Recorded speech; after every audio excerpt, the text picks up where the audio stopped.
Video games have been a deeply formative part of my life. It's not something I'm shy about. I've been maintaining a YouTube channel on and off for the last 10 years explaining just this, and on that channel I even have an entire series that I really should make more of, trying to dig into the specifics of just how my old favorite games have had an effect on me.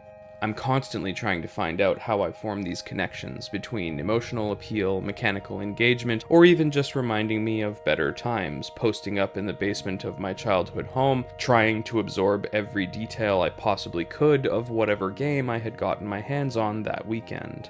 Those were the days of discovering what magic there was to find in games, from how systems can obfuscate while simultaneously building paths to a goal, to platformers of all shapes and sizes teaching me perseverance and pattern recognition, classic JRPGs letting me take part in the stories that were inspiring me, and, well, you saw it coming, missed. Again. Always. Making it clear that curiosity is a virtue, and that there is always something new to learn no matter where you are. But I'm not sure any game I've played in my life so far has, rather than helping me re-experience these things, gotten me to reflect on all of them, and in as many ways as Tunic has. If you haven't played Tunic, well, I recommend it. It's a great game top to bottom that I basically think people should go out of their way to try and play. It might not be for everyone, but what this game achieves is pretty remarkable to me. After all, it's the latest in a growing lineage of legally distinct revisits to classic franchises and titles that have been allowed to fall into obscurity and are slowly fading from the wider memory, that aim to expand these trips down Recollection Road into new dimensions and modes of play. So needless to say, it's a game that evokes, and indeed rests entirely on, a strong nostalgic appeal. It relies on nostalgia, from the elevator pitch to the marketing, from the moment you wake up on the shores of the island to finally beating the final boss. And it even takes an approach to designing its world and controls that evokes for me what might even be a whole new kind of nostalgia. So if you're into the idea of a throwback to the isometric Zelda games of yore, with the sword swinging and enemies chasing you, the puzzles, the dungeons, the boss battles, you can do a lot worse than, and should definitely check out, Tunic. It gets the job done, and then some. It's a game about an adorable little fox fellow dressed in a green tunic for no specific reason, who wakes up on a beach and implicitly embarks on an adventure to release a mysterious presence who seems to have summoned them here. Finding weapons and tools to aid us on the way, we venture into the far-off unknown, complete trials of wisdom and fortitude, and battle great opponents to do just that. I should make it clear that this video is basically all spoilers for the game, however they will be revealed slowly and progressively across the entirety of the video. They will start small and slowly expand outwards until we get to the ending of the game, so if at any point Tunic starts to appeal to you as something you want to play for yourself, that is the time to duck out and give it a go. The spoilers, for all intents and purposes, will continue unannounced from here on out. Now, personally, I am always down for a run around finding treasure chests and secrets in a world teeming with the promise of adventure. It's one of my favorite genres of games. It's not important to me why there are monsters guarding keys that I need to progress or secret passages to new places, only that these things are true. There is a real vastness in how this game presents itself, even if it is rather small by comparison. This game doesn't have the heft of a Horizon Zero Dawn, Breath of the Wild, or Elden Ring, but with skill and precision, Tunic proves that sometimes less is indeed more, and even the variety in the environments we venture through is enough to write home about. I don't want to say too much too early on about the Grand Library, but it's really cool. The comparison to games like The Legend of Zelda and A Link to the Past are obvious, and there's also a good number of parallels to Dark Souls and any number of other similar games, but I'm not going to go over them because honestly, it's been done, and the similarities at this point are really only skin deep. Tunic is so much more than a game that is trying to be like an old Zelda game. The aesthetic and mechanical similarity aren't just a setting for another adventure, it goes to some truly strange places with its construction and execution that I couldn't get enough of. The game is designed in such a way that your journey through its story and secrets is an almost constant slow revealing of its ultimate theme and desire that you will eventually realize the game has been open about this whole time, almost shouting it at you from the very beginning. Nearly every detail of the environment is part of its traversal, often in ways that you don't see coming, almost like there are plot twists in the level design. Just tracking the progression of the areas we play through is a delight unto itself. Just about every place you can go to in this game is packed with all kinds of fascinating twists. The ruined atoll, for my money, is a super high point of the experience. The detail and what is essentially the set decoration of the game is absolutely next level, purely by virtue of how integrated it needs to be in every way. After you've got a taste for what it's doing, everything looks like possibility, and a huge part of the thrill for me in this game was wondering if, and hopefully when, something I saw off in the distance was going to play into the game. But what you don't expect, even after all of this, is just how much of the game is hidden in the strangest place. Nothing could have prepared me for the moment I was following a path out of the bell tower in a direction that I thought was forward, and then this happened. Yep, it wasn't progress, it was a shortcut. Between the area I was moving through and the hub world, the entrance to which was just behind the windmill I had wandered past countless times up until now. Not locked, sealed, or inaccessible in any way, only just outside my awareness. A truth of the world around me that only needed me to challenge my instincts to be discovered. Hiding there, on the other side of the camera angle. There are so many quirks of my early days of gaming that I've left behind, curiosities and wonderment that have been replaced by practicality and reality. I suppose it's sad in a way that the innocence I had in those early days is gone, but suddenly, here, playing Tunic, it was like a door I had forgotten was even there was flung wide open, and the possibilities were endless for a time. A good many of my favorite games of the past are presented the same way as Tunic, with a top-down camera perspective and a maze of buildings, obstacles, or environmental features surrounding the player character. It had been years, decades even, since wandering these games caused me to wonder what was behind these buildings, hidden in these trees, or what might be just off the beaten path. Because I looked.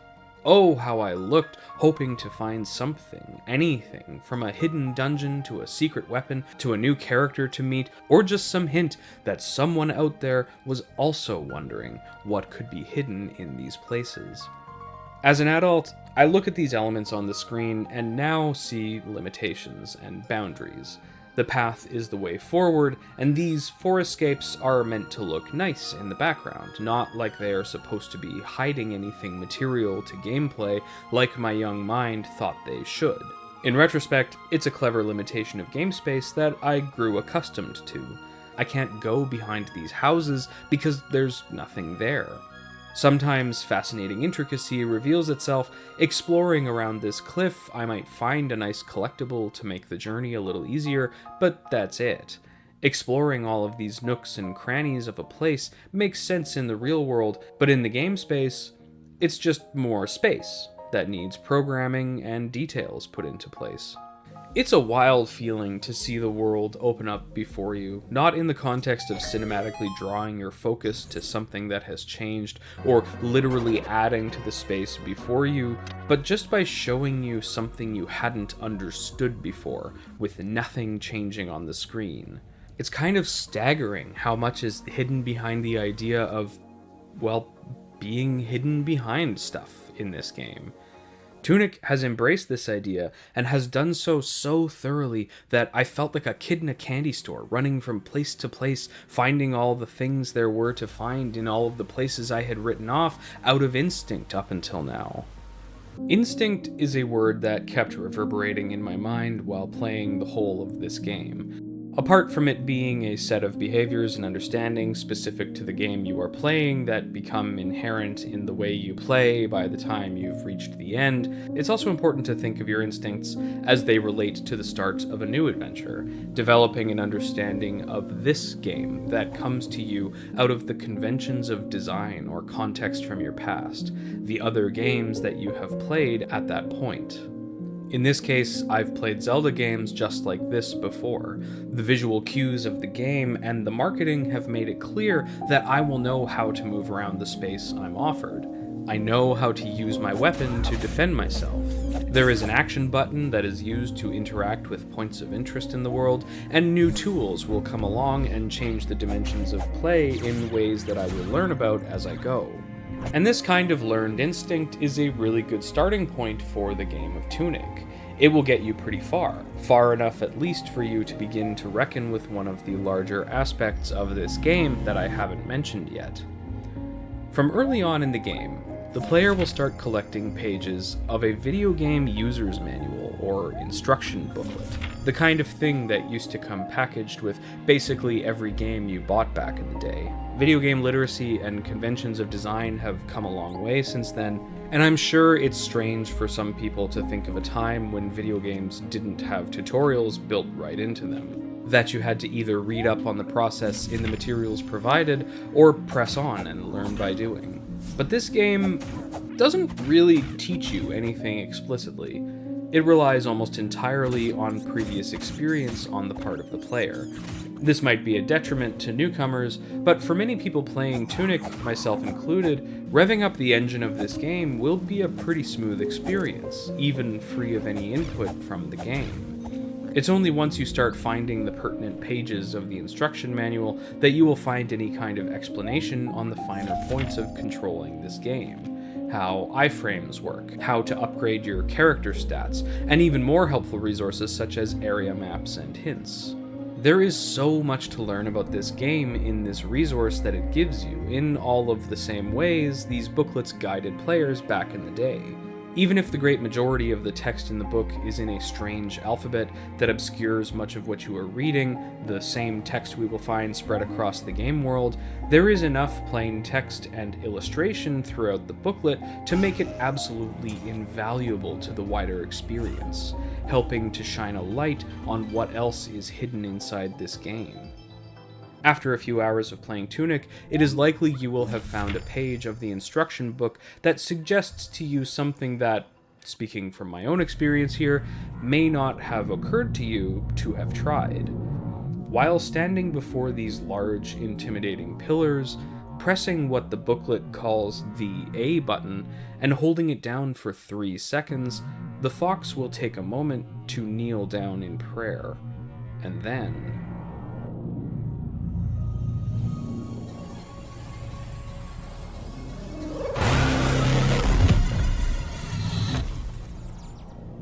What was that? Why was that? Could I have done that this whole time? What does this mean? It was a pretty harrowing moment when all was said and done. Just like the windmill before it, I had walked past this pillar several times when first playing this game, and suddenly, just like with the shortcut from before, the world around me changed. But in a way, so did the controller I was holding.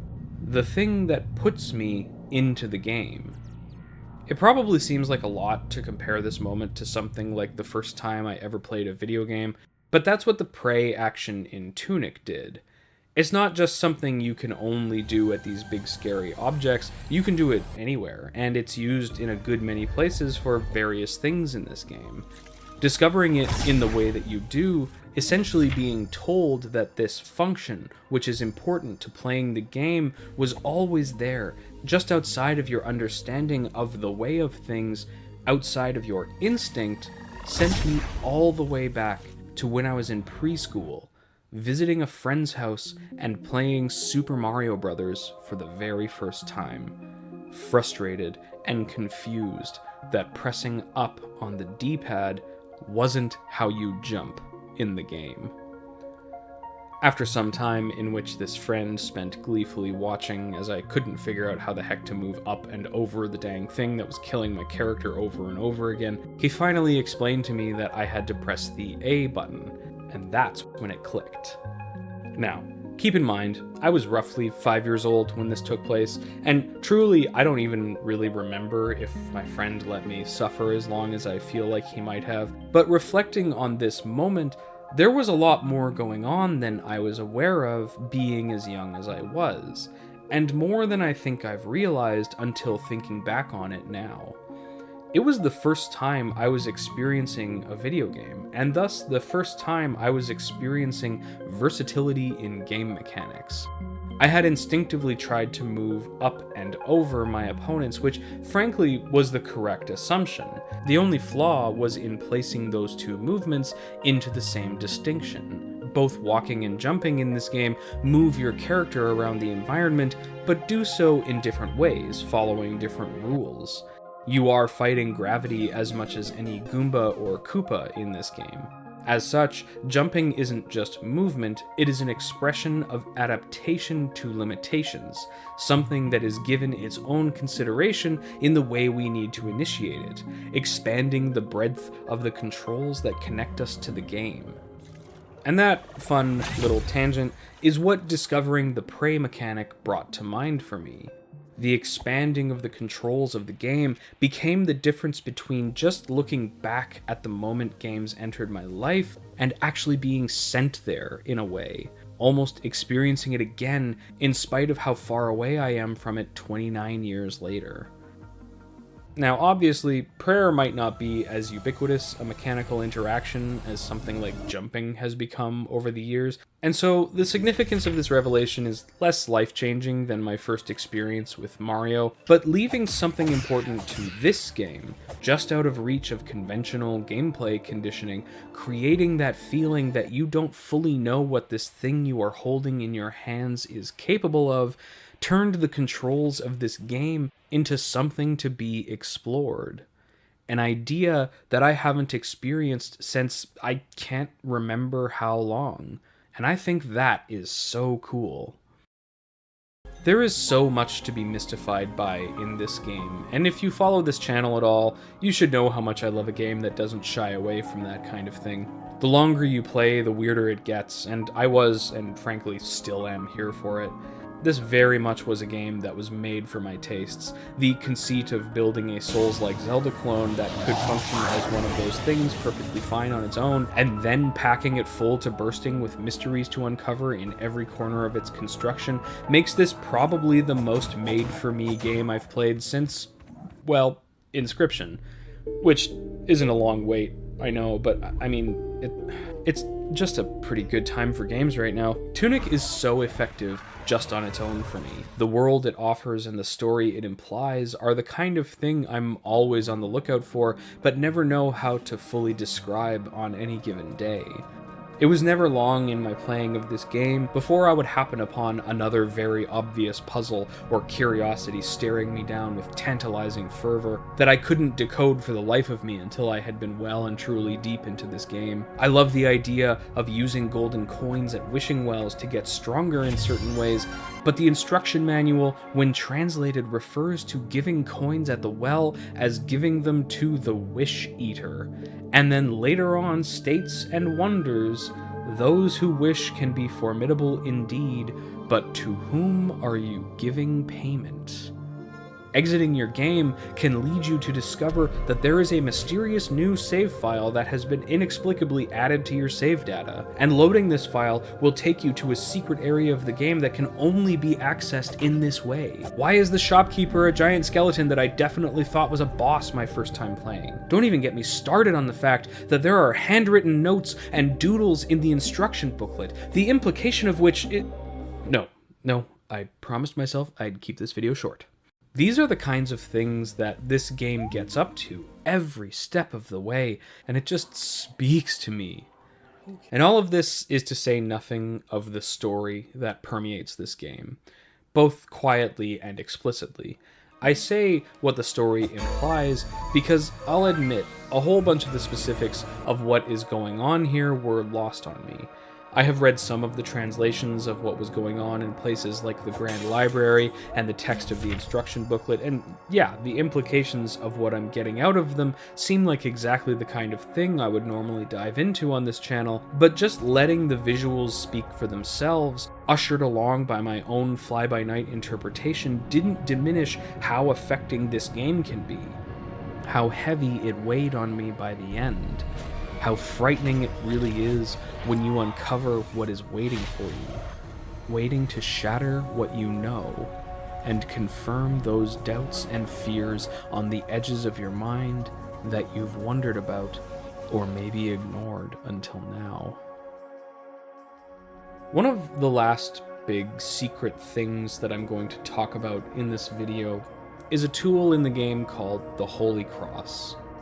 It's referenced several times throughout the instruction booklet and at points in the world if you are translating the text you find.